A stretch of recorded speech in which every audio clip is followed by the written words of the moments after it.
Hingi sana ako ng mga alaga nila mga itik. Isa lang yung bunga. Sayang hihingi sana. Andar na ng kanilang kapitan yung makina. What's up guys? And for today's video, ngayong araw nga pala ay araw ng Biyernes at medyo masama yung panahon natin ngayon. Kaya medyo hindi kami nakalapar sa labas. Pero inutusan ako ni tatay na magpunta sa gitna ng palay namin dahil nagpanin na sila doon at kasalukuyang tinitracer yung mga palay. Kasama ko nga pala yung anak ko at isang kamag-anak ko rin dito sa amin. At tignan nyo naman yung daanan namin ay sobrang maputik talaga dahil araw-araw na lang ay palaging umuulan dito sa amin. No choice nga kami kundi dumaan lang dito. Iwan ko lang kung makakaya nyong dumaan dito palagi kung andito kayo sa amin. Basta ganitong palagi umulan dito sa amin, ay asahan mong ganito palagi yung mapakan mo. Kung hindi putik, ay dumi ng kalabaw at baka. Di joke lang. Dumaan niya pala kami dito sa maliit na bukid or bukid-bukid yung tawagin dito sa. At makikita nyo dyan sa gilid ay marami silang mga alagang itik. Pagkatapos ay ito na naman yung dadaanan ko papunta sa gitna ng palay namin. Parang pwede nang tamna ng palay ulit. At kitang-kita nyo naman sa mga paa ko. Mukhang nag-aararo na ako. Pero okay lang, enjoy naman. Sumama nga pala yung aso ng anak ko. At ang pangalan niyan ay si Astaroth. Di pala Asta.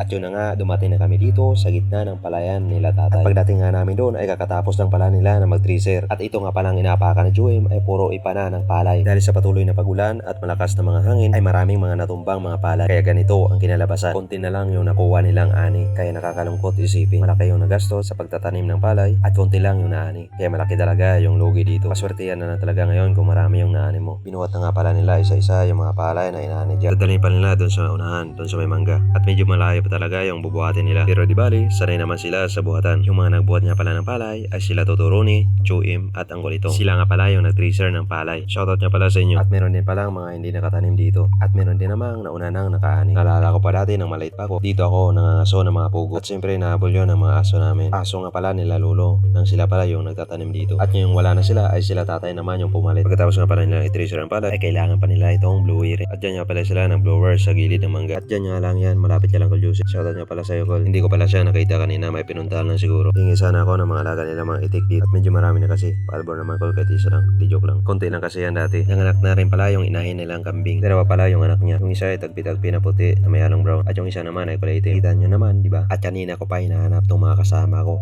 Andito lang pala, nagtatago. Buti nilang inugasan ng anak ko yung mga paa ko. Good boy ka talaga minsan lang yun. At pagkatapos ko mahugas ng ay nakita ko itong mga palayan nila Joy. Nag-iisa lang yung bunga. Sayang hihingi sana ako, sa'yo na lang. Pakarami rin pala yung pananim nila dito mga gutaw. Samahan mo pa ng kalabasa na yan. Pati na rin yung mga nakasampay nilang pantalon, isama mo na. Di joke lang Joy. Kita ko rin pala yung tanim nilang kalamansi. Marami na palang bunga at pwede nang harbisin. Baka naman Col, pwede ako dyan makahingi. Impression Col Joseph pa, hindi magtatanggi yan. Di ba Col? At di rin kami tumagal dyan. Bumalik na kami sa nag-blower ng palay. At yun na, naabutan ko silang natapos na mag-ayos ng blower nila. At syempre, nauna nang i-blower ng anak ko yung cellphone niya. Tignan nyo naman. Pati cellphone binoblower na. Kaso lang hindi pa mandar yung blower. At yun na, pinaandar na ng kanilang kapitan yung makina.